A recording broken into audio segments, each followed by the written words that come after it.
3 balas. Un aeropuerto y una fotografía fueron suficientes para convertir una disputa digital en una crisis política con alcance regional. Pero el punto más delicado no está únicamente en el ataque, ni en la detención, ni siquiera en las cuentas coordinadas. Está en la pregunta que ahora empieza a rodear a varios gobiernos. ¿Qué ocurre cuando una maquinaria de propaganda deja de ser solamente una herramienta electoral y empieza a transformarse en evidencia? Claudia Sheinbaum entendió esa transición con rapidez. Mientras en Bolivia avanzaban las investigaciones alrededor de Fernando Cerimedo y desde Argentina surgían versiones contradictorias sobre su relación con el entorno de Javier Milei, la presidenta mexicana eligió una respuesta calculada. No anunció sanciones, no abrió una confrontación diplomática, no convirtió el episodio en una guerra de declaraciones. Hizo algo más incómodo para sus adversarios, mostró los documentos. En la conferencia matutina, Sheinbaum colocó frente a las cámaras publicaciones, fotografías y mensajes vinculados a los propios protagonistas de esta red política y mediática. La estrategia parecía sencilla, pero tenía una lógica profunda. Si el poder del adversario depende de controlar el relato, entonces la mejor forma de debilitarlo no siempre es prohibirlo. A veces basta con obligarlo a explicar sus propias palabras. Ahí comenzó el verdadero choque. Según el material presentado, Cerimedo habría ingresado en múltiples ocasiones a la Casa Rosada durante el gobierno de Milei. Sin embargo, desde Argentina también se intentaba marcar distancia con él. Esa contradicción abrió una grieta que Sheinbaum aprovechó sin necesidad de lanzar una acusación directa. El mensaje era evidente. México no necesitaba fabricar una historia. Podía ordenar las piezas que ya estaban sobre la mesa. Entonces apareció el segundo elemento explosivo, una supuesta estructura de cuentas coordinadas, operadores digitales y miles de voces capaces de amplificar mensajes políticos como si fueran opinión espontánea. Eso modifica por completo el terreno, porque ya no estamos hablando solo de una disputa entre presidentes, empresarios o medios. Estamos hablando de quién puede fabricar percepción política en toda una región, quién paga esa operación y quién se beneficia de ella. Y Sheinbaum acaba de decidir que esa batalla no se librará en la sombra. Lo que viene después es todavía más delicado, porque detrás de esas cuentas aparecen dinero, alianzas, accesos políticos y una pregunta que puede golpear directamente al poder argentino: ¿hasta dónde llegaba realmente esa red? La fuerza de esta historia no está solamente en Fernando Cerimedo, está en la red de relaciones que aparece alrededor de su nombre y en la contradicción entre lo que algunos actores dijeron públicamente y lo que los propios registros parecen mostrar. Ahí es donde Claudia Sheinbaum empieza a convertir un episodio externo en una pieza de política interna mexicana. Según el material presentado, Cerimedo habría ingresado 13 veces a la Casa Rosada desde el inicio del gobierno de Javier Milei. La última entrada habría contado con autorización vinculada al círculo cercano del presidente argentino. Al mismo tiempo, desde Buenos Aires surgía una versión distinta: que la relación política con Cerimedo había quedado atrás. Ese choque entre registro y discurso es exactamente el tipo de contradicción que Sheinbaum puede explotar sin necesidad de elevar el tono. Porque cuando un gobierno afirma que no existe un vínculo relevante, pero aparecen accesos, contactos y colaboraciones previas, el problema deja de ser solamente judicial. Se convierte en un problema de credibilidad. Y la credibilidad, en política, funciona como una moneda. Se acumula lentamente y puede perderse en horas. El segundo elemento es mediático. Cerimedo estaba vinculado a la derecha diario, un medio identificado con la llamada batalla cultural de la derecha regional. Parte de esa estructura pasó después a manos de Javier Negre, empresario y comunicador español que, según el contenido proporcionado, también presumía vínculos y victorias políticas en distintos países. Aquí Sheinbaum encontró una ventaja inesperada. Sus adversarios habían documentado públicamente su propia red. Fotografías, publicaciones, mensajes, relaciones empresariales, frases de celebración. Todo aquello que antes servía para demostrar fuerza podía convertirse, bajo otra lectura, en un mapa de conexiones. Por eso la mañanera adquiere un papel central. Sheinbaum no necesita presentar ese espacio como un tribunal formal. Le basta con utilizarlo como una plataforma de contraste. Una declaración frente a otra. Una fotografía frente a una negación. Un registro frente a un discurso. Ese método tiene dos efectos. Primero, obliga al adversario a responder sobre hechos concretos. Segundo, impide que la discusión se mantenga únicamente en el terreno ideológico. Y ahí aparece una tercera dimensión: el dinero. El contenido de referencia vincula a Negre con Ricardo Salinas Pliego y plantea que parte del conflicto mediático contra el gobierno mexicano también pasa por intereses económicos. Sheinbaum puede aprovechar esa percepción porque coloca en la misma conversación dos temas que su administración ya utiliza políticamente: poder mediático y obligaciones fiscales. La estrategia es clara: no atacar solamente el mensaje, sino preguntar quién financia al mensajero. Eso cambia la conversación. Un ataque político que parecía espontáneo puede comenzar a ser visto como una operación con estructura, recursos y beneficiarios definidos. Pero esa estrategia también tiene riesgos. Cada minuto que el gobierno dedica a exhibir a sus adversarios es un minuto que no dedica a otros asuntos prioritarios. Cada fotografía mostrada en Palacio Nacional también aumenta la visibilidad de quienes viven precisamente de provocar atención. Sheinbaum lo sabe. Por eso su apuesta necesita ser más grande que una pelea personal. El objetivo narrativo no es derrotar a Serimedo ni a Negre. Es presentar el caso como ejemplo de un modelo político que, según el discurso presidencial, busca importar campañas, fabricar consenso y utilizar redes digitales para amplificar posiciones como si fueran una expresión social espontánea. Ese encuadre permite a Sheinbaum transformar una controversia puntual en una defensa más amplia de la legitimidad política. Y mientras México convierte documentos en narrativa, Argentina enfrenta una dificultad diferente: explicar por qué las piezas que ahora circulan públicamente parecen conectarse con personas cercanas a su propio poder. Ese es el punto donde el equilibrio empieza a cambiar.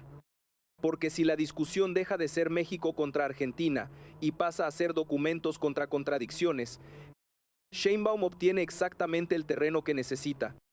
Y ese terreno prepara el siguiente choque, cuando la red mediática deja de ser un problema de imagen y empieza a tocar directamente dinero, reputación y estabilidad política.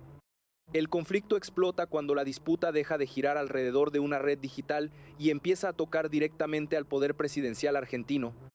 Hasta ese momento, Javier Milei todavía podía presentar el caso como un problema ajeno, limitado a Bolivia, a un exestratega o a una pelea mediática. Pero esa distancia comenzó a reducirse cuando aparecieron registros de acceso, relaciones empresariales y mensajes públicos que conectaban a Serimedo con el entorno político de la Casa Rosada. Ahí Claudia Sheinbaum encontró el punto de presión. No necesitaba acusar a Milei de controlar una operación regional.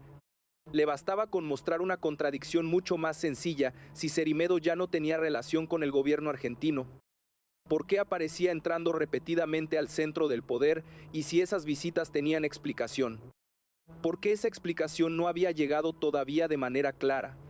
Ese vacío era políticamente más útil que cualquier insulto, porque cada silencio obligaba al gobierno argentino a defenderse en un terreno que no había elegido. Mientras tanto, el caso en Bolivia añadía presión. La investigación sobre el ataque contra una abogada, la detención de sospechosos y las diligencias alrededor de Serimedo elevaban el costo de mantener una relación ambigua con él. Al mismo tiempo, según el contenido proporcionado, circulaban versiones que intentaban desacreditar a la víctima o presentar el episodio como una operación política. Ese detalle cambia el tono completo. Cuando una maquinaria de comunicación pasa de defender una posición a sembrar dudas sobre una mujer que recibió disparos, la discusión deja de ser solamente ideológica. Se convierte en una batalla sobre límites. Y Sheinbaum puede explotar precisamente ese cambio. Su ventaja es que no necesita responder a cada publicación. Puede seleccionar los ejemplos más contradictorios, mostrarlos en público y obligar a sus adversarios a cargar con el resto. Ese método también divide al bloque contrario. Por un lado, Aparecen quienes intentan tomar distancia de Cerimedo. Por otro, quienes continúan defendiendo el relato construido alrededor del caso. Cuando dos sectores del mismo espacio político ofrecen explicaciones diferentes, el costo ya no lo produce México, lo produce la fractura interna. Ahí aparece el problema para Milei. Si rompe con quienes participaron en su batalla cultural, puede parecer que abandona a una red que antes le resultaba útil. Si lo sostiene, corre el riesgo de convertir cada nueva revelación en un problema propio. Es una trampa política clásica. Alejarse tiene costo. Quedarse también. Sheinbaum parece haber comprendido que su mejor movimiento es no liberar al adversario de esa decisión. Por eso México no necesita escalar con sanciones o amenazas. Mientras el gobierno argentino siga respondiendo, negando o justificando, mantiene vivo el tema. Y mientras el tema siga vivo, cada nuevo documento puede convertirse en otra prueba de inconsistencia. Pero aquí aparece una paradoja. La misma exposición que fortalece la narrativa de Sheinbaum también puede alimentar a los medios y figuras que ella cuestiona. Cuanto más aparecen en la mañanera, más atención reciben. Esa es la primera grieta dentro de la estrategia mexicana. Entonces, ¿por qué seguir? Porque el objetivo parece ser mayor que ganar una semana de titulares. Sheinbaum está intentando convertir el caso en una advertencia política. Las operaciones digitales coordinadas pueden influir en elecciones, reputaciones y percepciones nacionales, pero también pueden quedar expuestas cuando sus conexiones financieras y políticas se vuelven visibles. En ese momento, el conflicto deja de ser personal. Se convierte en una disputa sobre quién controla el espacio público y quién tiene derecho a presentarse como la voz espontánea de la ciudadanía. Y ahí comienza la parte más importante de la estrategia mexicana: seguir el dinero. Medir el costo reputacional y dejar que el adversario se desgaste explicando su propia red. La estrategia de Claudia Sheinbaum puede entenderse como una secuencia de 3 movimientos. Ninguno depende del ruido. Ninguno necesita una ruptura diplomática. Y los 3 buscan lo mismo: obligar al adversario a perder credibilidad utilizando sus propias huellas. El primer movimiento es documental. Sheinbaum ha convertido la conferencia matutina en una plataforma donde una publicación, una fotografía o un registro pueden adquirir peso político nacional. La lógica es sencilla. Si un adversario basa su fuerza en mensajes rápidos, emociones fuertes y campañas coordinadas, responder con otra campaña solo multiplica el ruido. En cambio, mostrar la evidencia disponible cambia la naturaleza del conflicto.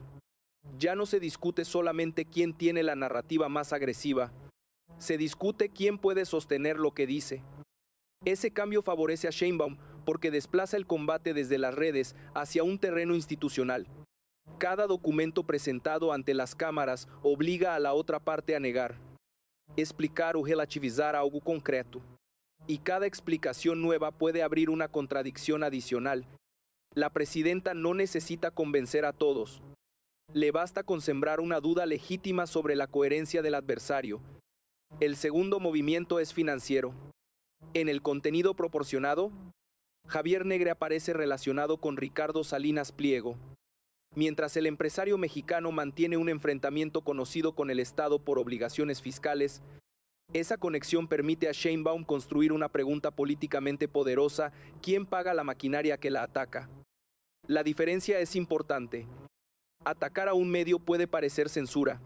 Preguntar quién lo financia puede presentarse como transparencia. Por eso la estrategia no consiste necesariamente en cerrar espacios, perseguir publicaciones o prohibir voces. Consiste en revelar la estructura económica que existe detrás de ellas. Si una audiencia entiende quién aporta los recursos, también puede reinterpretar los mensajes que recibe. Y ahí cambia el valor político de cada publicación. Un ataque que antes parecía una reacción espontánea puede empezar a leerse como parte de una disputa más amplia entre intereses empresariales, obligaciones fiscales y poder mediático. Ese es un terreno especialmente favorable para Sheinbaum porque puede presentar su postura como una defensa de una regla general. Quien participa en la vida pública puede opinar criticar y financiar medios. Pero el origen de ese poder debe ser visible. El tercer movimiento es el aislamiento por contraste. México no necesita convertir a Argentina en un enemigo formal. Esa sería una escalada costosa y podría darle a Milei un argumento sencillo, presentarse como víctima de una ofensiva política extranjera. Sheinbaum hace lo contrario. Mientras Bolivia investiga, Argentina intenta explicar sus vínculos y otros países mencionados en la red observan. México puede limitarse a mostrar información y evitar una confrontación estatal directa. Eso deja a Milei en una posición incómoda. Si responde con agresividad, amplifica el caso. Si guarda silencio, permite que otros llenen el vacío. Si defiende a antiguos aliados, asume parte de su costo reputacional. Si se distancia de ellos, reconoce que la relación se volvió políticamente tóxica. En cualquiera de esos escenarios, Sheinbaum conserva margen de maniobra. Ese es probablemente el elemento más sofisticado de su estrategia: no obligar al adversario a rendirse, sino reducir gradualmente sus buenas opciones. Sin embargo, el método también contiene riesgos para México. Cada vez que Palacio Nacional dedica espacio a Cerimedo, Negre o sus redes, eleva la visibilidad de actores cuya principal mercancía es precisamente la atención. La provocación puede convertirse en publicidad gratuita. Además, si el gobierno exagera una conexión o presenta como probado algo que todavía está bajo investigación, puede perder la ventaja que obtiene al basarse en documentos. Por eso la disciplina es esencial.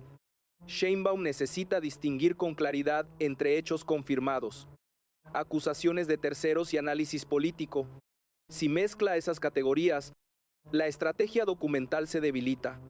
Pero si mantiene esa separación, el efecto puede ser mucho mayor que una sanción inmediata. Una sanción produce una respuesta. Un expediente produce preguntas. Y las preguntas pueden viajar de México a Bolivia, de Bolivia a Argentina y de Argentina a cualquier país donde aparezcan los mismos nombres. Empresas u métodos. Ahí se revela la puesta de fondo. Sheinbaum no está intentando ganar una pelea de redes sociales. Está intentando convertir una controversia mediática en un debate regional sobre influencia política, financiamiento y manipulación digital. Si lo logra, é o problema para Milei ya no será solamente defender a una persona, será explicar qué parte de esa estructura tocó realmente al poder argentino. Y cuando una controversia pasa de la propaganda a la credibilidad del Estado, las consecuencias dejan de medirse en tendencias, empiezan a medirse en confianza, alianzas y costo político. Las consecuencias de esta estrategia ya no se limitan a una pelea mediática. Empiezan a tocar tres áreas mucho más sensibles: la credibilidad política, la cohesión interna del poder argentino y la forma en que otros gobiernos de la región observan el caso. Para Claudia Sheinbaum, el primer resultado es narrativo. Mientras sus adversarios intentan reducir el episodio a una controversia entre activistas, medios y operadores políticos, ella puede presentarlo como una cuestión de transparencia. Esa diferencia le permite ocupar una posición más cómoda. No aparece persiguiendo opiniones, sino exigiendo que se expliquen relaciones, financiamientos y documentos. Eso fortalece su imagen si mantiene la disciplina, pero también eleva la responsabilidad. Cuanto más grande sea la acusación implícita, mayor será la necesidad de separar con precisión lo probado de lo investigado. Una sola exageración podría ofrecer a sus adversarios la oportunidad de convertir el debate en una acusación de persecución política. El segundo efecto cae sobre Javier Milei. Según el contenido proporcionado, el problema ya no viene solamente de la oposición, aparece dentro de su propio entorno. Cuando distintas figuras del círculo presidencial necesitan explicar quién conocía a Cerimedo, quién autorizaba contactos o qué relación existía realmente con él, la presión cambia de dirección. Ya no se trata de responder a México, se trata de ordenar la propia casa. Y eso puede ser más peligroso. Un gobierno puede resistir durante semanas un ataque externo. Lo que cuesta mucho más controlar es una pelea interna por responsabilidades. Si cada sector intenta demostrar que otro abrió la puerta, el caso empieza a funcionar como una prueba de cohesión. Para Sheinbaum, esa fractura representa una ventaja porque reduce la necesidad de intervenir. Cuanto más discuten los otros, menos necesita hablar ella. El tercer efecto es regional. Bolivia investiga. México exhibe elementos del caso. Argentina enfrenta preguntas. Y en el contenido de referencia también aparecen menciones a otros países donde redes, operadores o estrategias similares habrían buscado influencia. Aunque cada caso debe analizarse por separado, la percepción regional ya puede cambiar. Una estructura que antes se presentaba como una red ideológica exitosa puede empezar a verse como una red bajo escrutinio. Y esa transición es políticamente costosa porque la batalla cultural depende de una sensación de crecimiento, coordinación y eficacia. Si esa misma coordinación empieza a asociarse con investigaciones, financiamiento opaco o manipulación digital, la principal fortaleza de la red puede transformarse en su mayor vulnerabilidad. Sin embargo, Sheinbaum también paga un precio. Cada conferencia dedicada a este conflicto desplaza otros temas de la agenda mexicana: seguridad, comercio, relación con Estados Unidos, costo de vida y otros asuntos compiten por espacio.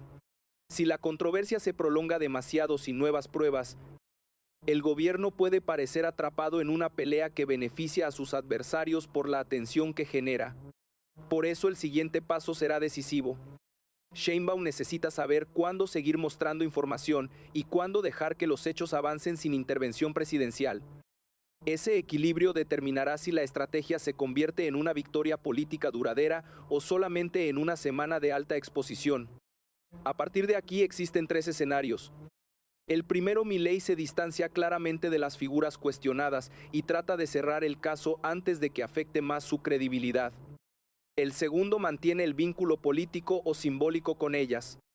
Y cada nueva revelación aumenta el costo de esa decisión. El tercero, la controversia pierde intensidad pública, pero las redes reaparecen con otros nombres, otras cuentas y otra estructura antes del siguiente ciclo electoral. Para México, ese tercer escenario sería el más difícil, porque significaría que exponer una red no basta para desmontar el modelo. Y ahí está el verdadero desafío para Sheinbaum. No demostrar que ganó una discusión, sino probar que su método puede proteger el espacio público sin caer en censura, confrontación permanente o propaganda oficial. Si consigue ese equilibrio, habrá convertido una provocación externa en una doctrina política. Si falla, sus adversarios dirán que ella misma amplificó aquello que quería combatir. La próxima decisión, portanto, ya no será sobre ser y medo o negre. Será sobre cuánto tiempo debe permanecer el gobierno mexicano dentro de esta batalla y en qué momento conviene dejar que los documentos hablen solos.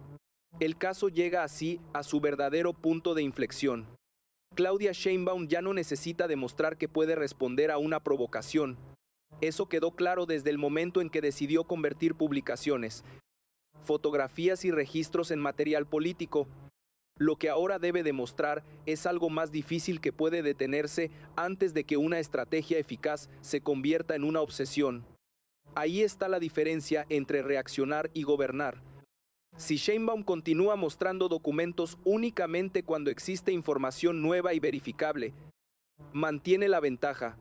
Si convierte cada conferencia en una réplica contra los mismos adversarios, corre el riesgo de entregarles exactamente lo que buscan: visibilidad permanente. Por eso el siguiente movimiento puede ser el más importante de todos. No hablar más fuerte, hablar menos, pero con mayor precisión. Mientras tanto, Javier Milei enfrenta una decisión que México no puede tomar por él. Distanciarse de las figuras cuestionadas puede reducir el costo inmediato, pero también puede abrir preguntas sobre la relación anterior. Mantenerlas cerca evita esa ruptura, pero cada nuevo dato puede convertirlas en una carga mayor. Ese dilema explica por qué Sheinbaum no necesita forzar el desenlace, puede esperar. Y en política, obligar al adversario a elegir entre dos opciones costosas suele ser más efectivo que atacarlo directamente. La batalla, entonces, De ya de ser Sheinbaum contra Milei, se convierte en algo más amplio: documentos contra relatos, transparencia contra opacidad y opinión auténtica contra estructuras capaces de simular consenso. Ese es el terreno donde la presidenta mexicana quiere colocar la discusión, pero también será el terreno donde deberá aceptar el escrutinio sobre su propio gobierno, porque defender la transparencia solo funciona si la regla se aplica para todos. Si Sheinbaum mantiene esa coherencia, este episodio puede terminar fortaleciendo una idea política de largo plazo: que la mejor respuesta frente a una maquinaria de manipulación no siempre es prohibirla, sino obligarla a mostrarse. Si no lo logra, la polémica se convertirá simplemente en otra guerra de narrativas. La gran pregunta ya no es quién ganó esta semana. La pregunta es quién seguirá siendo creíble cuando aparezca el próximo documento. Y esa respuesta no la decidirá una red de bots, una fotografía o una conferencia. La decidirá la capacidad de Claudia Sheinbaum para sostener la misma regla cuando la presión cambie de dirección.